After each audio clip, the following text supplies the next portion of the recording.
Hello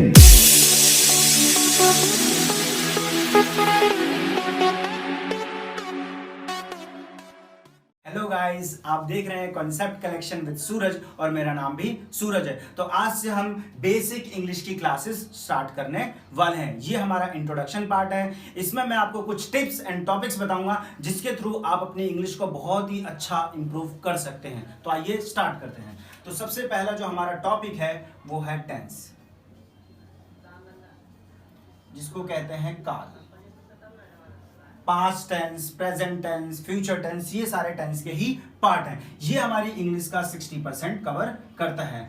अगर guys आपने इस पे अपनी कमांड बना ली तो आप विश्वास मानिए कि आप इंग्लिश को बहुत ही अच्छे से सीख जाएंगे, आप फ्लुएंट इंग्लिश बोल सकते हैं। दूसरा हमारा टॉपिक है वोकैब्स, जिसको कहते हैं शब्दकोश। ये हमारी इंग्लिश का 15% कवर करता है। जितना ज्यादा आप वर्ड मीनिंग याद कर पाएंगे उतने ही अच्छे से आप इंग्लिश को बोल सकते हैं। इसमें आपको रोज के डेली बेसिस पे 5 से 10 वर्ड मीनिंग याद करने ही करने हैं आपको। तो ये आपकी इंग्लिश को बहुत ही ज्यादा हेल्प करेंगे इंप्रूव करने में। अगला टॉपिक है हमारा ग्रामर पोर्शन, जिसको बोलते हैं व्याकरण, जो हमारी इंग्लिश का 15% कवर करता है। इसके अंदर आते हैं प्रेपोजिशंस आती हैं, मोडाल्स आती हैं, जो बहुत ही ज्यादा आपकी इंग्लिश को इंप्रूव करने में मदद करती हैं। कई ऐसे सेंटेंस होते हैं जिनको हम टेंस के अकॉर्डिंग नहीं बना सकते, तो उनको हम ग्रामर मतलब प्रेपोजिशंस और मोडाल्स के थ्रू बनाते हैं। इसी के अंदर हमारा नाउन आता है, प्रोनाउन आता है, एडवर्ब आती है और सो ऑन, बहुत सारी चीजें आती हैं। तो ये भी सीखना हमारे लिए बहुत ज्यादा जरूरी है। उसके बाद हमारा आता है फोर्थ पे कॉन्फिडेंस लेवल।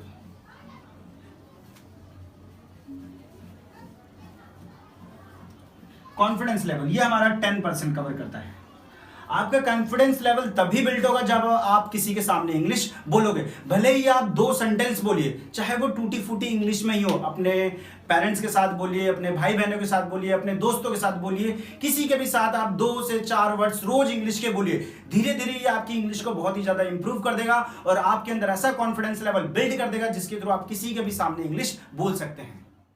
स्टार्ट करते हैं अपनी बेसिक इंग्लिश। तो हमें टेंस से स्टार्ट करने से पहले कुछ बेसिक बातें बताना बहुत ज़्यादा जरूरी है, जो हमारे लिए काफ़ी ज़्यादा यूजफुल होती है। तो जब हम टेंसेस पढ़ते हैं, टेंसेस के अंदर आता है सब्जेक्ट। तो सब्जेक्ट या पर्सन क्या होता है, तो उसी के बारे में हम डिस्कस करने वाले हैं। तो आइए देखते हैं। तो सबसे पहले होता है फर्स्ट पर्सन। फर्स्ट पर्सन वो होता है जो बात कर रहा होता है, जैसे मैं हो गया या तो हम हो गए, तो बात कर रहे होते हैं तो उसको बोलते हैं फर्स्ट पर्सन। सेकेंड पर्सन वो होता है जिससे मैं बात कर रहा हूं, जैसे मैं आप लोगों से बात कर रहा हूं तो वो आप लोग हो गए सेकंड पर्सन। थर्ड पर्सन वो होता है जिसके बारे में बात की जाती है, जैसे मैं और आप मिलके किसी तीसरे बंदे की बात कर रहे हैं तो वो होता है थर्ड पर्सन। तो इनके लिए क्या क्या वर्ड यूज होते हैं, तो फर्स्ट पर्सन है, फर्स्ट पर्सन के लिए यूज होता है आई, जिसका मतलब होता है मैं। या तो आई यूज करेंगे सिंगुलर सेंस में, या तो वी यूज करेंगे वी। सेकंड पर्सन के लिए हम यूज करते हैं यू, सिंगुलर सेंस में भी यूज करते हैं और यही हम प्लूरल सेंस में भी यूज करते हैं। थर्ड पर्सन के लिए हम यूज करते हैं ही, शी, इट और एनी, मी।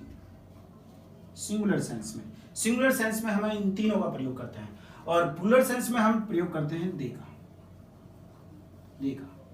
ठीक है, और इन सब के मतलब क्या होते हैं ये मैंने साइड्स में लिख रखे हैं। तो ही का मतलब होता है वह, जैसे वह एक अध्यापक है तो ही इज अ टीचर।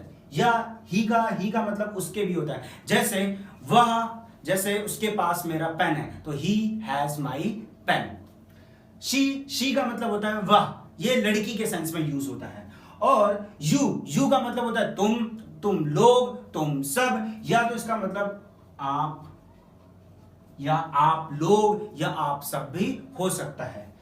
अगला है वी का मतलब होता है हम लोग, हम सब या हमारा। इन सब के लिए हम क्या प्रयोग करते हैं, वी का प्रयोग करते हैं। अगला आता है दे का मतलब होता है वे या वे लोग या वे सब या उन्होंने के लिए ये वर्ड यूज होता है।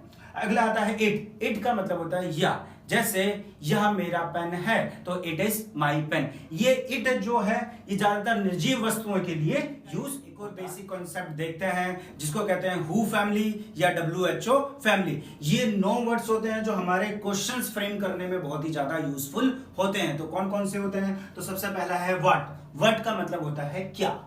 उसके बाद दूसरा वर्ड है व्हाई। व्हाई का मतलब होता है क्यों। तीसरा वर्ड होता है व्हेन। व्हेन का मतलब होता है कब, जो समय बताने के लिए यूज होता है। उसके बाद हु। हु का मतलब होता है कौन।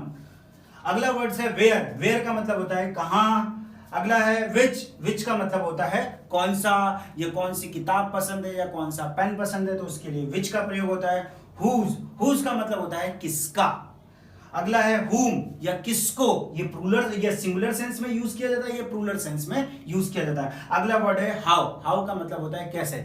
इन 9 वर्ड्स का यूज करके हम क्वेश्चंस बनाने की कोशिश करते हैं। तो देखो एक क्वेश्चन जैसे मैं लिख रहा हूं सिंपल, जो हमने बहुत ही बार सुना होगा, जैसे हाउ आर यू, तुम कैसे हो। तो ये जो वर्ड्स आ रहा है ये हमारा क्वेश्चन बनाने में मदद करता है। एक और एग्जांपल देख लेते हैं, वह कौन है, जैसे हु इज ही। तो ये मैंने कुछ एग्जांपल्स दिए हैं जिसके थ्रू हम इनका यूज करना सीखेंगे अपने आने वाली वीडियो। तो गाइस आज का इंट्रोडक्शन पार्ट में इतना ही था। तो अगली वीडियो में हम सीखेंगे helping verb, is, am are, was and were and has and have. तो अगर आपको वीडियो अच्छी लगी हो तो वीडियो को लाइक कीजिए, चैनल को सब्सक्राइब कीजिए, और अगर कोई भी डाउट हो तो कमेंट सेक्शन में कमेंट कीजिए।